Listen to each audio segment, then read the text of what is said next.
भिवंडी शहरातील कामोरी नदी ही जलपर्णीच्या विळख्यात सापडली आहे आणि याकडे पालिका प्रशासन असेल सगळ्यांचं दुर्लक्ष होताना दिसत आहे। भिवंडी तालुक्यातील ग्रामीण भागात वाहत असलेली भिवंडी शहराच्या सीमेवर वाहणारी कामोरी नदी सध्या जलपर्णीच्या विळख्यात सापडली आहे। प्रशासनाकडे याकडे दुर्लक्ष होत असल्याने चिंता व्यक्त केली जात आहे। भिवंडी महानगरपालिकेच्या सीमेवर वाहत येताना यापुढे खाडीत रूपांतर होऊन वसई खाडीत विसावते, परंतु सध्या शेलार येथील नदीच्या पात्रात जलपर्णीचा विळखा पडला आहे, ज्यामुळे नदी पात्रातील जलचल व जलस्रोत नामशेष होण्याच्या मार्गावर आहेत।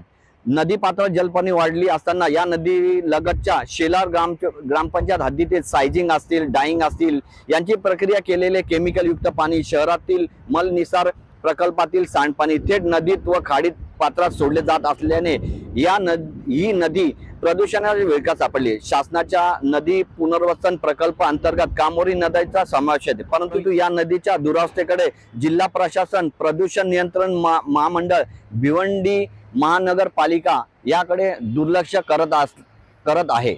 अभिजित हिरे, लोकशाही न्यूज, भिवंडी। लोकशाही मराठी ऐका, पहा, जागरूक रहा।